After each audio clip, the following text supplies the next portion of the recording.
সুপ্রিয় শিক্ষার্থীরা, আশা করি সকলেই ভালো আছো, সুস্থ আছো, পরিবার নিয়ে বাসায় অবস্থান করছো এবং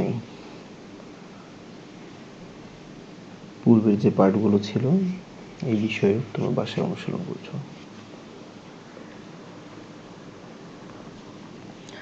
আজকের ক্লাসে আমি তোমাদের স্বাগতম জানাচ্ছি। সবাইকে আজকের ক্লাসে স্বাগতম। তাহলে আজকে আমরা নবম ও দশম শ্রেণীর ফাইন্যান্স ও ব্যাংকিং বিষয়ে 13তম অধ্যায় বা ত্রয়োদশ অধ্যায় কেন্দ্রীয় ব্যাংক নিয়ে আলোচনা করব।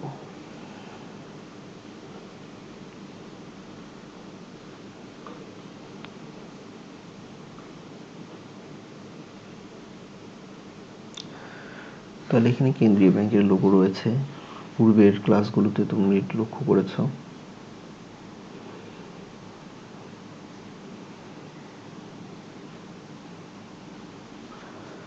তাহলে এখানে বলা হচ্ছে কেন্দ্রীয় ব্যাংক কি কাজ করে। আমরা যদি আগের শিখন ফলগুলো একটু যাচাই করি, যে পূর্বের যে দুটো ক্লাস আছে সেই ক্লাসে আমি কি আলোচনা করেছিলাম, কোন পার্ট সম্পর্কে আলোচনা করেছিলাম এবং তোমরা সেই পাঠগুলো থেকে কি শিখেছিলে এবং সেই শিখন ফল তোমাদের আদৌ স্মরণ আছে কিনা। তাহলে সামান্য বিষয়ে যদি আমি একটু আলোচনা করি পূর্বের পাঠ থেকে, আমরা পূর্বে কেন্দ্রীয় ব্যাংক কি, কেন্দ্রীয় ব্যাংকের উদ্দেশ্য এবং কার্যাবলী আলোচনা করেছিলাম। তাহলে মুদ্রার প্রচলন করা কেন্দ্রীয় ব্যাংকের একটি কার্যবলীর মধ্যে একটি। এরপর হচ্ছে ছেঁড়া টাকার পরিবর্তন, অর্থাৎ সামান্য ছেঁড়া ফাটা এই সকল নোট কেন্দ্রীয় ব্যাংক গ্রহণ করে থাকে।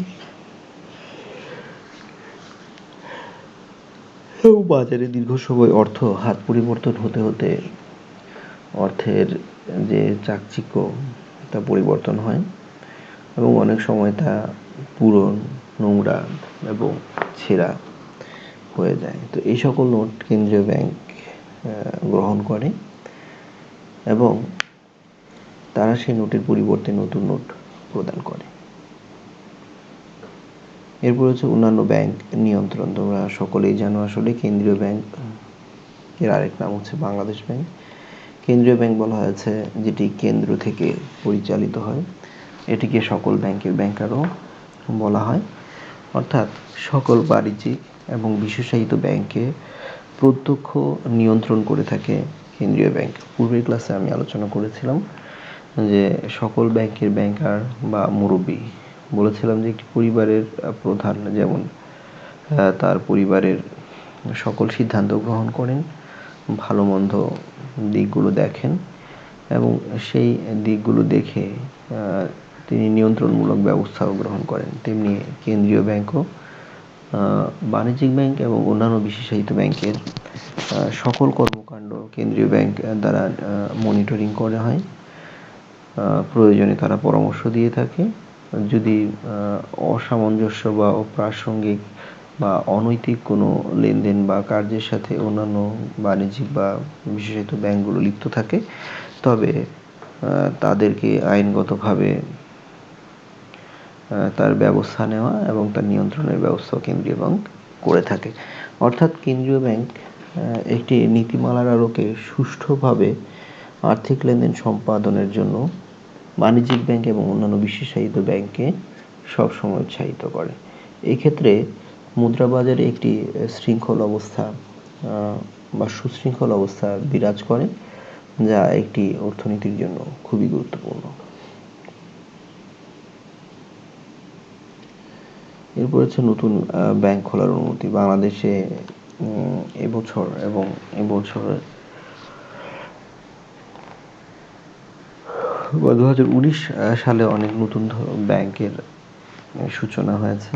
বেসিক ব্যাংক আছে, ফার্মার্স ব্যাংক আছে, পুলিশ ব্যাংক আছে, বিজেপি ব্যাংক আছে, এরকম অনেক ব্যাংক যাত্রা শুরু করেছে।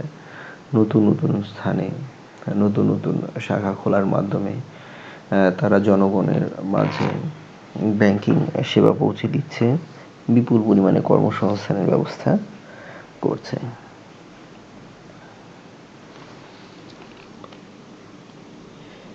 তাহলে মূল বিষয় হচ্ছে, আলোচনার বিষয়বস্তু হচ্ছে কেন্দ্রীয় ব্যাংক। তাহলে আজকের যে পাঠ, তা থেকে তোমরা কোন কোন শিকড়ফল অর্জন করবে? তাহলে কেন্দ্রীয় ব্যাংক কি তা তোমরা বলতে পারবে, যদিও এটি আগের দুটো পাঠেই আলোচনা করা আছে, শুধুমাত্র পূর্ব পাঠ যাচাই করার জন্য এটি আমরা কিছু সময় আলোচনা করব। কেন্দ্রীয় ব্যাংকের গঠন সম্পর্কে বলতে পারবে, কিভাবে top to bottom chain of কমান্ডের মাধ্যমে কেন্দ্রীয় ব্যাংক গঠিত। কেন্দ্রীয় ব্যাংকের কার্যাবলী আমরা সামান্য পুনরালোচনা করব, যেগুলো আগের ক্লাসে আমি আলোচনা করেছিলাম। কেন্দ্রীয় ব্যাংক ও বাণিজ্যিক ব্যাংকের মধ্যে পার্থক্য। কেন্দ্রীয় ব্যাংক এবং বাণিজ্যিক ব্যাংকের মধ্যে অবশ্যই পার্থক্য থাকবে, কারণ একটি নিয়ন্ত্রণকারী সংস্থা এবং আরেকটি ব্যাংকিং কার্যক্রম পরিচালনাকারী সংস্থা, তাহলে অবশ্যই তার মধ্যে কি রয়েছে, একটি স্পষ্ট পার্থক্য বিদ্যমান রয়েছে। তাহলে এটি কেন্দ্রীয় ব্যাংক, তোমরা জানো আগের ক্লাসে আমি বলেছি যে এটি ঢাকার মতিঝিলে অবস্থিত। তাহলে কেন্দ্রীয় ব্যাংক সম্পর্কে বিভিন্ন অর্থনীতিবিদ বিভিন্নভাবে কেন্দ্রীয় ব্যাংককে সংজ্ঞায়িত করেছেন। তার মধ্যে প্রখ্যাত অর্থনীতিবিদ প্রফেসর এমএইচ ডি কক এর মতে কেন্দ্রীয় ব্যাংক বলতে সাধারণত এমন একটি ব্যাংককে বোঝায় যা দেশের আর্থিক ও ব্যাংকিং কাঠামোর শীর্ষস্থানীয় এবং যা একটি দেশের জাতীয় অর্থনীতির স্বার্থে সর্বাপেক্ষা অধিক কল্যাণ অর্জনে সক্ষম। তাহলে এখানে কিছু বিষয় রয়েছে, যে বিষয়গুলোর মাধ্যমে লেখক কি করেছেন, কেন্দ্রীয় ব্যাংককে সংজ্ঞায়িত করেছেন। তাহলে বলা হয়েছে যে কেন্দ্রীয় ব্যাংক বলতে সাধারণত এমন একটি ব্যাংককে বোঝায় যা দেশের আর্থিক ও ব্যাংকিং কাঠামোর শীর্ষস্থানীয় এবং যা একটি দেশের জাতীয় অর্থনীতির স্বার্থে সর্বাপেক্ষা অধিক কল্যাণ অর্জনে সক্ষম। তাহলে এখানে বলা হয়েছে যে আর্থিক ও ব্যাংকিং কাঠামোর শীর্ষস্থানীয়, তাহলে নিয়ন্ত্রণ সংস্থা বলা হচ্ছে। তাহলে বাংলাদেশে যতগুলো বাণিজ্যিক ব্যাংক এবং বিশেষায়িত ব্যাংক রয়েছে, তার মধ্যে শীর্ষস্থানীয় হচ্ছে কেন্দ্রীয় ব্যাংক। তাহলে কেন্দ্রীয় ব্যাংকে কি বলা হয়, অন্যান্য ব্যাংকের ব্যাংকার বা সকল ব্যাংকের মুরব্বিও বলা হয়ে থাকে। তাহলে তারা কি করে থাকে, মনিটরিং করে, প্রয়োজনে পরামর্শ প্রদান করে, কারিগরি সহায়তা প্রদান করে, এরপরে ঋণ প্রদান করে অন্যান্য ব্যাংকে।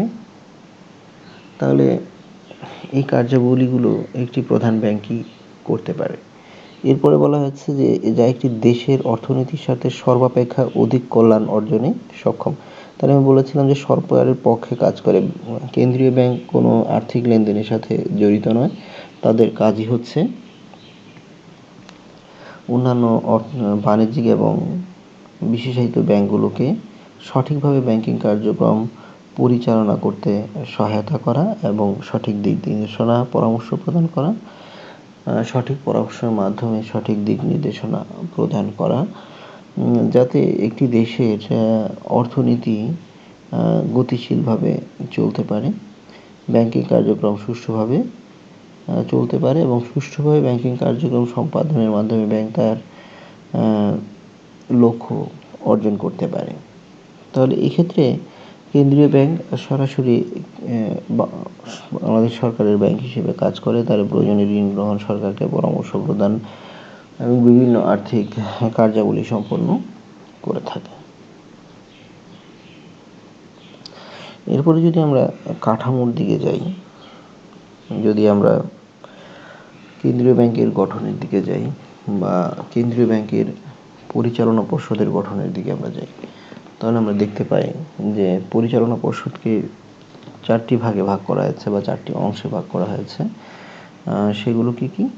তাহলে প্রথমটি রয়েছে সরকার মনোনীত ব্যক্তি। সরকার মনোনীত ব্যক্তি। এরপরে রয়েছে অর্থনৈতিক বিশেষজ্ঞ। এরপর রয়েছে কেন্দ্রীয় ব্যাংক। এরপর রয়েছে বাণিজ্যিক ব্যাংকের ঊর্ধ্বতন কর্মকর্তা। এরপর রয়েছে সরকার মনোনীত ব্যক্তি। তাহলে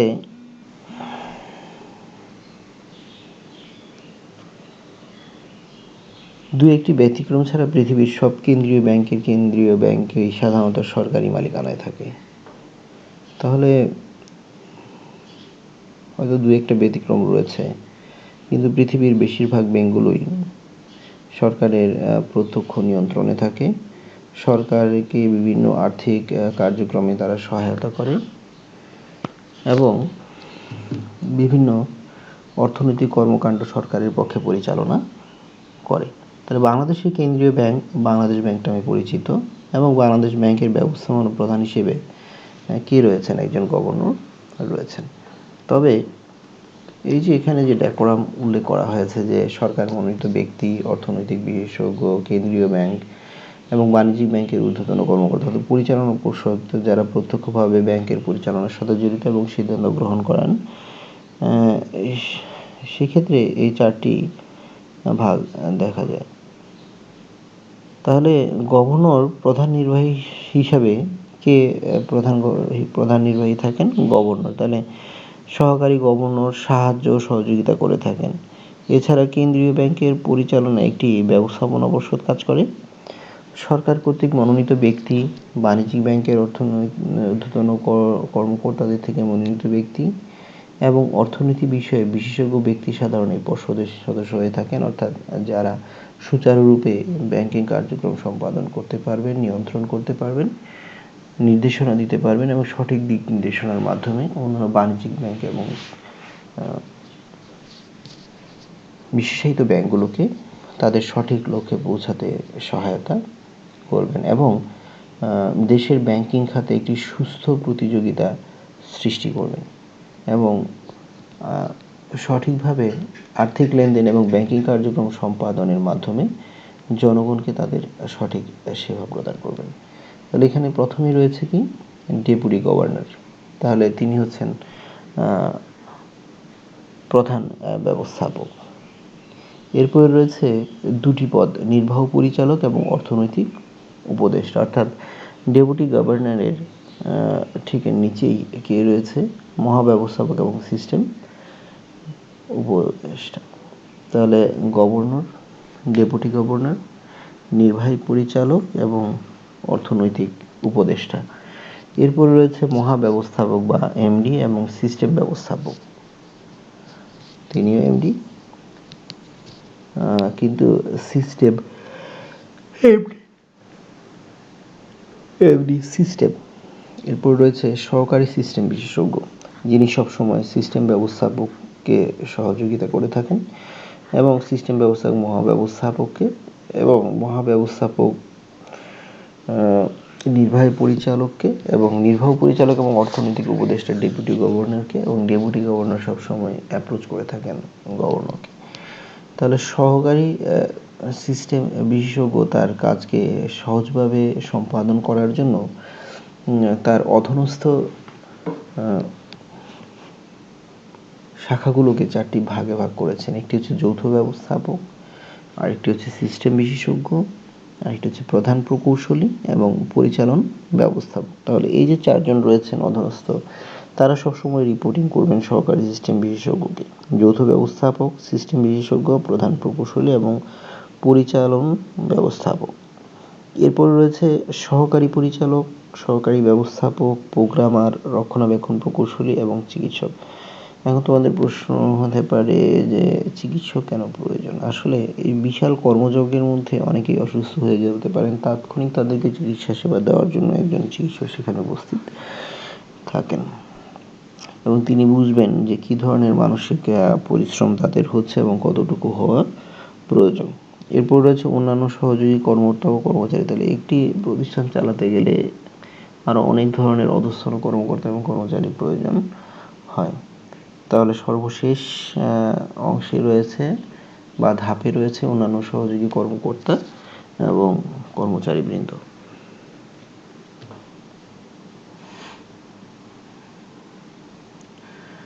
তাহলে একটু যদি আমরা বাণিজ্য ব্যাংকের কার্যাবলী পূর্বাঞ্চলে যাই, তাহলে দেখতে পারবো সেটি মুদ্রার প্রচলন করে, ছেড়ে হওয়া টাকার পরিবর্তন করে, বিভিন্ন ধরনের বন্ড বিক্রি করে।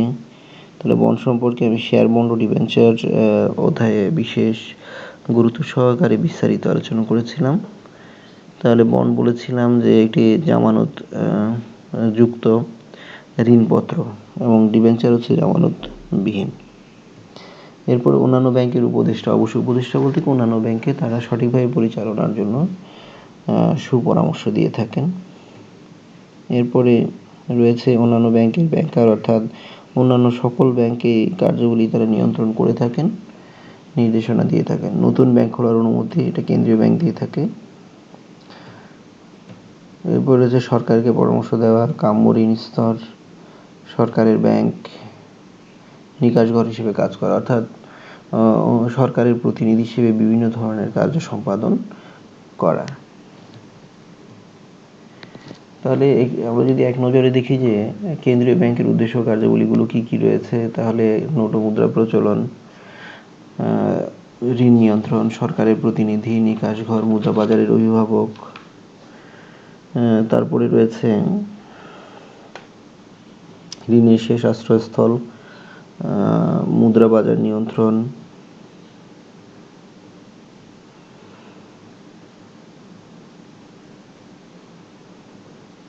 সরকারের প্রতিনিধিত্ব, কার্যরত ব্যাংকের নতুন শাখা খোলা, তারপর ঋণের শেষ আশ্রয়স্থল, বাণিজ্যিক ব্যাংকের কার্যাবলী নিয়ন্ত্রণ, হিসাবপত্র পরীক্ষা। অবশ্যই যে ধরনের পেপার ডকুমেন্টস অন্যান্য বাণিজ্যিক ব্যাংকে বিশেষায়িত ব্যাংকগুলো মেনটেন করছে, তাও বাণিজ্যিক ব্যাংকই করে থাকে পরীক্ষা নিরীক্ষার মাধ্যমে। সেখানে কোনো অনৈতিক লেনদেন সম্পাদিত হচ্ছে কিনা তা খুঁজে বের করা হয়। তারপরে উপদেষ্টা ও পরামর্শদাতা, বাধ্যতামূলক তহবিল সংরক্ষণ, অন্যান্য ব্যাংকের প্রতিনিধি, ঋণ আদায়, বাণিজ্যিক ব্যাংক,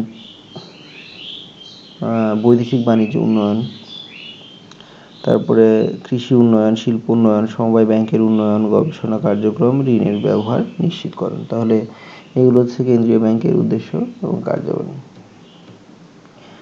তাহলে পার্থক্য যদি আমরা দেখি যে কেন্দ্রীয় ব্যাংক এবং বাণিজ্যিক ব্যাংকের মধ্যে কি ধরনের পার্থক্য রয়েছে, তাহলে কেন্দ্রীয় ব্যাংক নোট ছাপা প্রচলন করে, বাণিজ্যিক ব্যাংক নোট ছাপা প্রচলন করে না বা তাদের সে অধিকার নেই। মুদ্রার মান নিয়ন্ত্রণ করে, কিন্তু অন্যান্য বাণিজ্যিক ব্যাংক মুদ্রার মান নিয়ন্ত্রণে কোনো ভূমিকা রাখতে পারে না। তাহলে যদি আমরা মূল্যায়ন অংশে যাই, তাহলে কেন্দ্রীয় ব্যাংক এমন একটি আর্থিক প্রতিষ্ঠান যারা কি করে থাকে, যে ব্যাংক সরকারের এমন একটি প্রতিষ্ঠান হিসেবে কাজ করে যারা সরকারের অধিকাংশ অর্থনৈতিক কার্যাবলী সম্পাদন করে এবং যা উক্ত কার্যাবলী সম্পাদনকালে বিভিন্ন উপায়ে দেশের আর্থিক প্রতিষ্ঠানগুলোর কার্যাবলীর উপর প্রভাব বিস্তার করে সরকারের আর্থিক নীতি বাস্তবায়ন করে থাকে। মূল্যায়ন অংশে দ্বিতীয় প্রশ্নটি রয়েছে, কোন ব্যাংক মুদ্রার প্রচলন করে? তাহলে এটা তোমরা সহজেই অনুমেয়, এই উত্তরটি তোমরা সকলেই জানো যে কেন্দ্রীয় ব্যাংক ছাড়া অন্য কোনো ব্যাংক বাংলাদেশে মুদ্রার প্রচলন করতে বা নতুন মুদ্রা বাজারে ছাড়তে পারে না। কেন্দ্রীয় ব্যাংকেরও একটি কার্যাবলীর নাম বলো। তাহলে তোমাদের নিশ্চয়ই মনে আছে, একটু আগে আমি আসলে আলোচনা করেছি যে কেন্দ্রীয় ব্যাংকের কার্যাবলীকে মোট 4টি অংশে ভাগ করা আছে। একটি হচ্ছে সাধারণ কার্যাবলী, সরকারের ব্যাংক হিসেবে সম্পাদিত কার্যাবলী, এরপরে রয়েছে সকল ব্যাংকের ব্যাংকার হিসেবে সম্পাদিত কার্যাবলী এবং অন্যান্য কার্যাবলী। তাহলে এর মধ্যে তোমাদের পাঠ্য বই মোট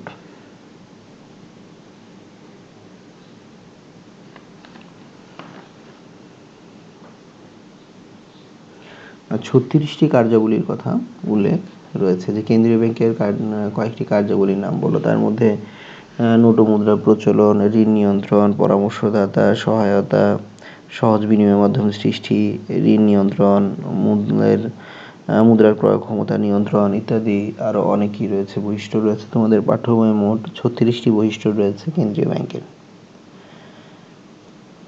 তাহলে আজকের জন্য এতটুকুই। আমরা পূর্বের পাঠ এবং আজকের পাঠ মিলে কেন্দ্রীয় ব্যাংকের কার্যাবলী এবং গঠন সম্পর্কে আলোচনা করলাম। আগের ক্লাসগুলোতে তারপর কেন্দ্রীয় ব্যাংক এবং বাণিজ্যিক ব্যাংকের যে সম্পর্ক সেটি সম্পর্কে আলোচনা করলাম।